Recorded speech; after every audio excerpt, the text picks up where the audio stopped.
Hey guys, and welcome back to another episode of ProAm-Garage. Today we're going to be putting a single turbo on an FD RX-7. So I'll give you a little rundown and then I'll just jump straight into it.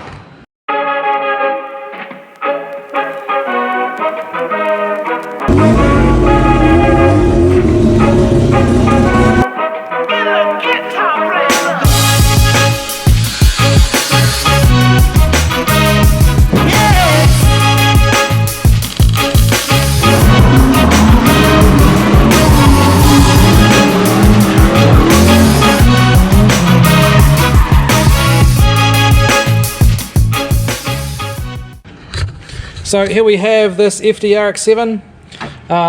This came into me a little while ago. I've already done a bunch of work on it. All the fuel lines and everything are already done, or sorry, the fuel rails, should I say, and injectors.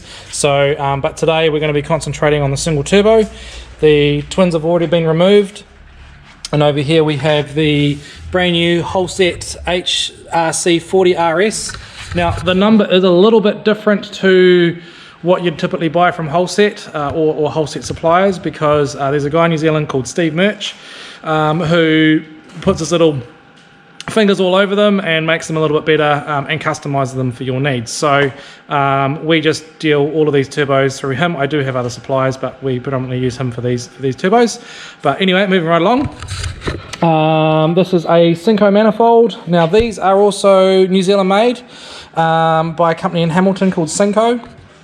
So I'll be fitting that. We've got some new studs to fit in here today as well, and obviously the factory Mazda gaskets. So we've found that the factory Mazda ones are the best so far. I am trialling some other ones that were supplied by Synco in my Skyline, so we'll probably pull those off once I've done a few more dyno pulls and more events and stuff like that, and just see how they're holding up. But currently not leaking, so I'm happy with them. Yeah, so anyway, without further ado, I'm going to jump straight into it and get this manifold. So these have all been painted, so I just want to make sure that the threads are clean, because we don't want anything to bind up when we go and put them in. So this just takes 2 seconds.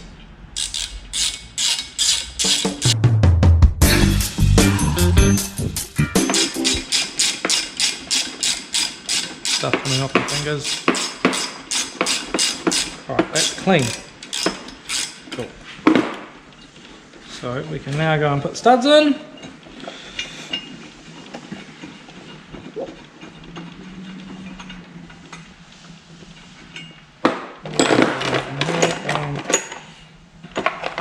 Always check your the thread size as well. Like for the manifold, for example, here we have M10 by 1.25, so that's a 10mm thread with a 1.25mm pitch, whereas on the engine it's an M10 by 1.5, so it's a 10mm stud with a 1.5mm pitch, and I can show you the difference here.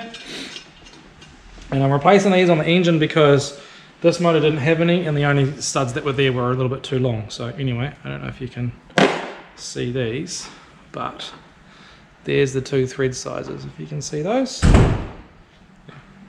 This one's 1.25 and this is 1.5. Cool. Anyway, put that in. Nice and easy. Last one here.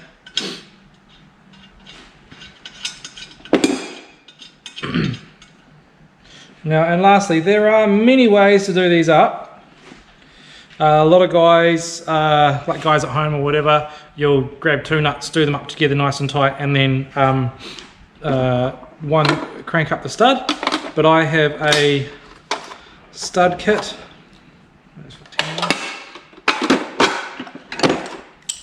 So this is for removing and tightening studs. See, all it is just a round cylinder with 3 roller pin jaws, I guess you call them, and they just go on tight.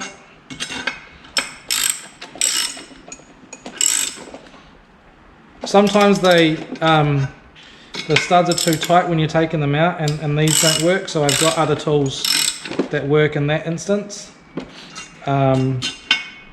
And just a tip for when you're using these, because these clamp right at the end here, you don't want to tighten them up here, because it actually it binds on the threads and it can actually put little flat spots on them.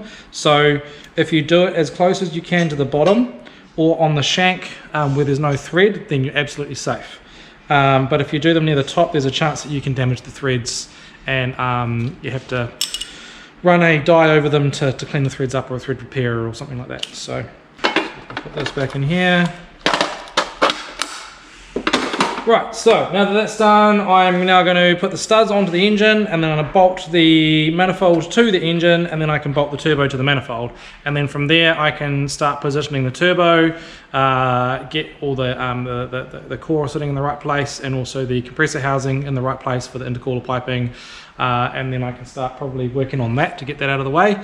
From there, I need to do the fuel system, so I've got to install the fuel lines. I've got to put the wiring loom back in, which is being done. It's in the back of the car. Maybe get a new belt for the alternator. This customer looks as if he's disabled the power steering, so I'm not going to touch that. I do need to do a battery to the boot relocation, so that's the next thing on the list after all this stuff is done. So yeah, then left to do, so we've got intercooler piping, we've got some wiring to do, installation of wiring, fuel system, battery in the boot, fuel pump, and then downpipe. So the downpipe and the wastegate plumb back and everything like that. So just one thing before I drop this turbo on the motor, these gaskets. So these are a stainless steel single layer gasket, and as you can see, there are some raised portions that have been they've been pressed into shape. So there's a right way and a wrong way to install these. General rule of thumb is you put the flat edge on the bottom on the mating surface. So and then the top edge is the crush surface. So we're putting the crush surface against the turbo and the flat surface against the manifold. So if you see that, it's the flat surface and then the raised surface. Yep, cool. And then we're going to put that onto the manifold here. So manifold's all bolted up.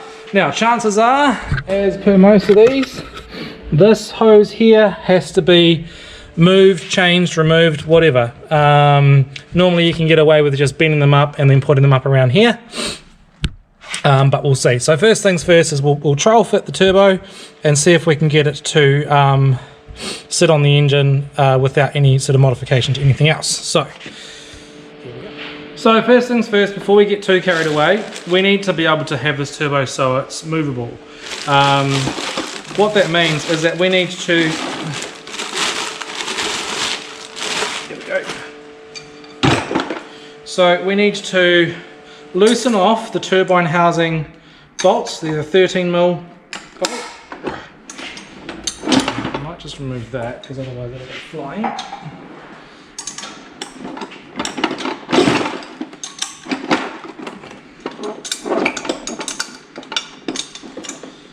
At this point, it doesn't really matter where the core sits, because all we're trying to do is be able to maneuver the exhaust housing into position, and then once we've got that, we can loosen the core off in place and allow us to position it where we need it to in relation to the compressor housing, etc. So all three parts move.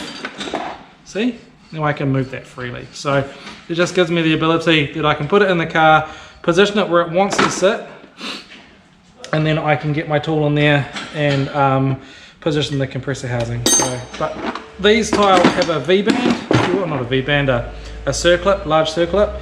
I've got a special tool, so what I'll probably do is I'm going to sit this in the car, and then I'll position it where it wants to be, and then I'll mark it, and then I'll pull the turbo out again, move that around to a more accessible point, because obviously if it's down here, I won't be able to get to it.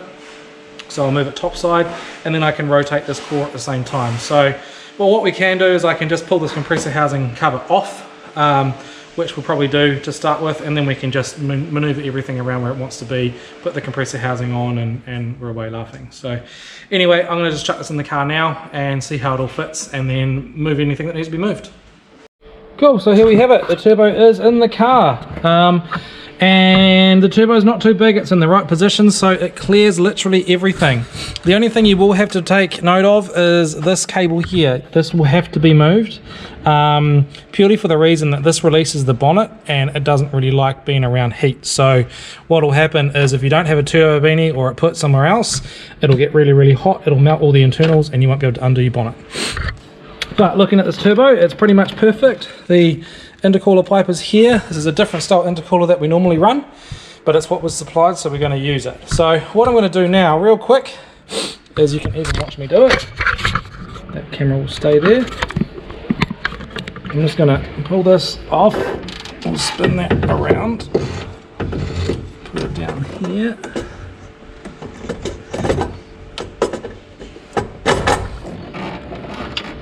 So that could potentially go there, and then we'd have to do like a real tight, like 120 degrees bend up into here, and into the intercooler pipe here.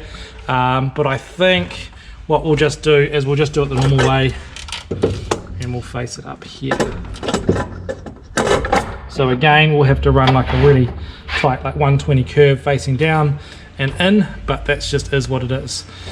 So yeah, what I can do now is I'll go get my special turbo tool, and then I can release this compressor housing, and then I can rotate the oil return where we want it to be in the oil feed, and then I can put the compressor housing back on and start the rest of the things. Cool, so I've now got the compressor housing off, and now we're looking at moving the oil feed and return, well the core, if you will. So as you can see here, it all moves. This will want to spin. You're just got to be really careful not to damage these when you're playing around with this stuff. Now, the great thing about having the compressor housing removable is a lot of the times you go and put these turbos in, and you've got no room to put all the nuts on and do everything up properly. So if you've got space and you can just pull the compressor housing cover off, and then you can get to the bolts underneath. So that's what I do pretty much all the time with these sort of things. It just makes it so much easier. So, and you got better access to the likes of the oil feed and oil return and all that sort of stuff, because you don't have this cumbersome compressor housing in the way, because it's considerably bigger. So that way you can get all your tools in here nice and close, do them up, get underneath, do the oil return, and everyone's happy. So anyway, I'm going to bolt this turbo up because it doesn't need to come off again. So yeah, I'm going to get into that, and then we can start working on some other things. I'm just going to whip the turbo off so that I can clock the turbo, or the core anyway, for the oil feed and return.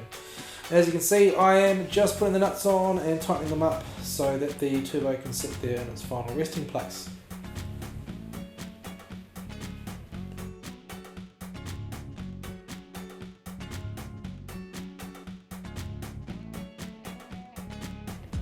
Now what I'm doing is I've just put the adapter onto the turbo for the oil feed from the engine.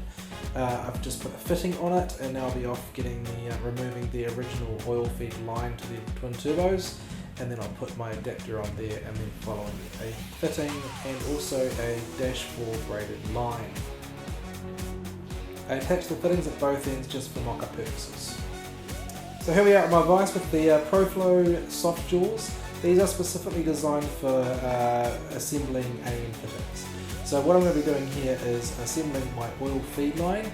I just trim the ends there and getting ready to put it all together. So I put the olive on, put the end on, and now I'm basically putting the fitting together itself. As you can see, doing it up, and now I can go to the car once that's finished. I've obviously already marked it. And then trim it down, put the other end on, and chuck it on the car. So it's a pretty straightforward thing. They are pretty fiddly when you've done them the first time, but after a couple, they're pretty straightforward.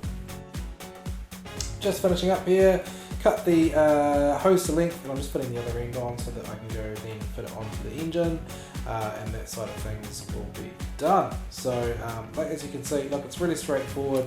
doesn't take too long, just these little olives can be a bit of a pain in the ass, but apart from that, yeah, she's pretty easy.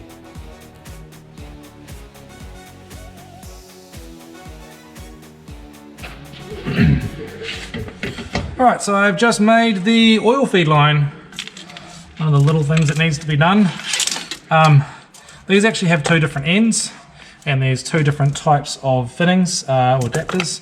So on the block I've used an aluminium M14 by 1.5 to -4 fitting, and I'm using a steel 90° -4 fitting for there. And on the turbo I have a M12 by 1.5, I think it is, to -4 stainless steel fitting with a stainless steel -4 90° fitting. Reason being is the turbo gets really hot. We have run alloy adapters on the turbo in the past, but we find that they tend to come loose, leak, deform, whatever. So we just, as a rule, don't use the alloy ones on the turbo, and we use stainless steel fittings on the turbo as well, just because they're more susceptible to heat and they don't rust like the steel ones do. So alloy on the block is fine, or you can use steel, it doesn't really matter, but it's just what I have here. And then obviously, yeah, oil feed line, stainless Teflon braid. So that's all there, just need to do it up, and then that side of things is done. So the small little stuff here tends to happen pretty quick. Yeah, so now I can probably move on to other things. So I'm going to get the compressor housing back on, and I'll see if I can start mocking up intercooler piping, because I'd like to get that underway as soon as I can. Yeah, so bear with me and I will hopefully have some more stuff done soon.